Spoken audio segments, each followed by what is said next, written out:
નમસ્કાર, spark today ન્યૂઝમાં આપનું સ્વાગત છે। વડોદરા શહેરમાં લૂંટેરી દુલ્હનનો ઘાટ જેવો સર્જાયો છે તેવું સામે આવ્યું છે। વડોદરા શહેરના વાઘોડિયા રોડ પર રહેતા વિજયભાઈ દરજી કે છેલ્લા ઘણા સમયથી બાપોદ પોલીસ સ્ટેશનમાં અરજી આપી છે, પરંતુ હજુ સુધી કોઈ કાર્યવાહી નથી થઈ। તેને લઈને આજે વિજયભાઈએ મીડિયાનો સહારો લેવો પડે। વિજયભાઈ, શું આખો સમગ્ર મામલો છે? કેમ તમારે બાપોદ પોલીસ સ્ટેશનમાં તમારે ફરિયાદ કરવી પડી? મારું મેરેજ થયું હતું 25 તારીખ 9મા મહિનાની અંદર। મેં સોશિયલ મીડિયા થકી કરેલું છે આવ્યું હતું, એટલે મેં મેરેજ કર્યા હતા એની અંદર, અને 2 મહિના સાથે મારી સાથે રહ્યા, જોડે રહ્યા છે, પણ મને કોઈ પત્ની તરીકેનું સુખ આપેલ નથી એમને। અને આ જે એમના ફોટો અને એ જે સામાન 15 ડિસેમ્બર 14 તારીખનો હું હાલોલ હતો મારા કામથી, બધો 14 ને 15 2 દિવસ, તો એ બધો સામાન સમેટી અને હાલોલથી હું આવ્યો બીજે દિવસે, ત્યારે જોયું ત્યાં તો સામાન બધો સમેટીને ઉડીને જતા રહ્યા એ। તો હું કમ્પ્લેન આપવા આવ્યો 17 તારીખે મેં કમ્પ્લેન આપી છે પીઆઈ સાહેબને, એની કોપી, અને 18મી તારીખે એમનો ફોન આવ્યો કે સામાન એમનો છે એમ કેવું છે, તો મેં એમને લિસ્ટ એ કરી અને એમને લિસ્ટ આપીને બધા ડોક્યુમેન્ટ બી જમા કરાયેલા છે એમની પાસે। ટોટલી 23 તારીખે મેં ડોક્યુમેન્ટ જમા કરાયેલા છે, એનો સિક્કો મારેલો છે બાપોદ પોલીસ સ્ટેશનનો, તો પણ હજુ લગીને કશું થયું નથી। અને જ્યારે ત્યારે મને એક જ વાત કરે કે એ તો સામાન એમનો હોય, તો મારા દેવાની અંદર એમનો સામાન એ ના નડે? મારે દેવું છે તો એ ભરપાઈ કરે ને। પીઆઈ સાહેબ એમ કહે છે કે એની અંદર હક તમારો ના આવે, તો બધા ડોક્યુમેન્ટમાં મારું નામ છે, તો મારો જ આવે કે એમનો આવે?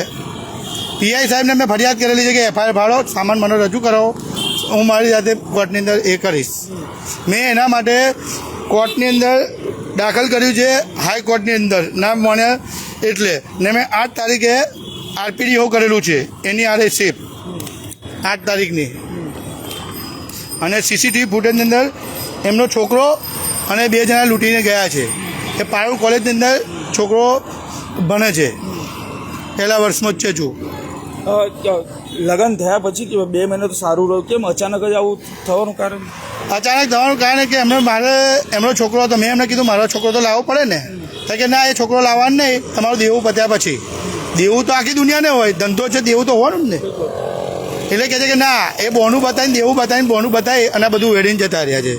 કેટલો સામાન હશે તમારો? સામાન લગભગ મારા સોનાના દાગીનાથી મળીને બધો ઓછામાં ઓછો 5-6 લાખ રૂપિયાનો સામાન છે, વધારે પણ ઓછો નહીં હોય। એ બધો બિલો બી મૂકેલા છે મેં, એમને કેમેરો બી મારો છે, કેમેરો બી લઈ ગયો છે છોકરો, એને જે ફૂટેજની અંદર લટકાયેલો છે કેમેરાની અંદર, એ ગોલ્ડથી મળે એના બિલો મેળ્યા જય લુકાસના, એ બિલો મૂકેલા છે મેં એમને। સોના ચાંદી દાગીના તમે? હા, મેં મારા ખરીદેલા, મારા નામના છે, એની અંદર બિલથી, ક્રેડિટ કાર્ડથી મેં બિલ કરેલા બધું છે સામાનનું, એ બધું બિલોના મેં પૂરા આવેલા છે પોલીસમાં। તો હજુ કશું કોઈ જવાબ જ નહીં હાલતા, મને બોલાવે, મને ઉલટો જવાબ આલે છે, કોઈ જવાબ જ નહીં હાલતો કે એ તો સામાન એમનો કહેવાય, તમે એમની સાથે સૂતા નતા, આ બધો ઉલટો જવાબ આલે છે। મારી સાથે પ્રાથમિક શરીર એ છે ને, અને એની અંદર કે એના છોકરા સાથે અહીંયા સૂતી હતી એનું બી પુરાવો છે મારી પાસે, એના છોકરા સાથે રૂમમાં સૂતી, મારી સાથે સૂતી નહીં, હું એકલો સૂતો હતો, એ બી છે પુરાવો અંદર। પણ કોઈ સાહેબનું કોઈ એ કરવું છે નહીં મારી સાથે। બિલકુલ, આપ જો કે વિજયભાઈ દરજી પોતે ધંધો કરે છે, પરંતુ હાલ અત્યારે તેમનું સામાનનારું કોઈ નથી। તેઓ બાપોદમાં અરજી આલીને થાકી ચૂક્યા છે, પરંતુ કોઈ કાર્યવાહી નથી થતી, એટલે આજે મીડિયાનો સહારો લેવો પડ્યો છે। તેમની સાથે સીસીટીવી પણ છે, સીસીટીવી બતાવવાનો અમે પ્રયત્ન કરીશું કે જે સામેવાળા વ્યક્તિ, શું બેનનું નામ શું છે? અનિતાબેન ખોડાભાઈ મકવાણા। ક્યારે લગ્ન કેવી રીતે થયા હતા તમારા? અમારે ઓનલાઈનની અંદર પહેલાં સોશિયલ મીડિયા સાથે કર્યા હતા। પહેલાં મારી સાથે પરમાર કીધું, પછી ખિસ્તી કીધું, અને પછી મકવાણા નીકળ્યા, જ્યારે રજીસ્ટર કરવાનું થયું ત્યારે। એટલે કોઈ વચ્ચે ના, મીડિયેટર નથી, સોશિયલ મીડિયા ટાઈપ, સાદી.com ને બધા એવી મીડિયેટરમાંથી। ત્યારે ખરાઈ નથી કરી તમે? ના, કશું ખરાઈ નથી કરી, એમને નક્કી કર્યું હતું કે આપણું છોકરું લાવવાનું, એમનો છોકરો પાલવાનું, તો આપણે છોકરું લાવવાનું। મારી સાથે લગભગ 7મા મહિનાથી મારી જોડે ફરતા હતા તે।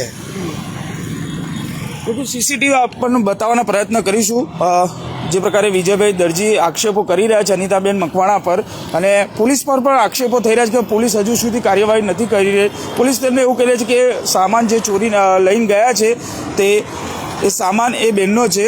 આપ જોઈ શકાય છે કે આ સીસીટીવીની અંદર તેઓ સ્પષ્ટ દેખાય છે, એમનો છોકરો છે ને એ છે જાતે। એટલે આ પ્રકારે વિજયભાઈ દરજીનું તમામ જે સામાન છે ઘરમાંથી ચોરીને જતા રહ્યા તેવું વિજયભાઈ દરજીનું કહેવું છે. પરંતુ હવે આ સમગ્ર મામલો બાપોદ પોલીસે પહોંચ્યો છે, ત્યારે હવે બાપોદ પોલીસ ક્યારે આ વિજયભાઈને ન્યાય અપાવે છે તે જોવાનું રહ્યું, કારણ કે આ પ્રકારની ઘટનાઓ અનેક વખત સામે આવતી હોય છે. ત્યારે હવે વિજયભાઈ કોર્ટનો સહારો લઈ રહ્યા છે, પરંતુ ચોક્કસ આવી ઘટનાઓ પર લોકોએ પણ સચેત રહેવું પડશે. ઓનલાઈનના માધ્યમથી આ પ્રકારની પરિચિત કોઈ મહિલા સાથે વાતચીત થાય અને લગ્નની વાત આવે ને ત્યારબાદ પછી મહિલાઓ આ પ્રકારના કૃત્ય કરતી હોય છે, ત્યારે લોકોએ પણ સાવધાન રહેવું જોઈએ. કેમેરામેન નિયાલી સાથે Surat Solanki, spark today news, Vadodara.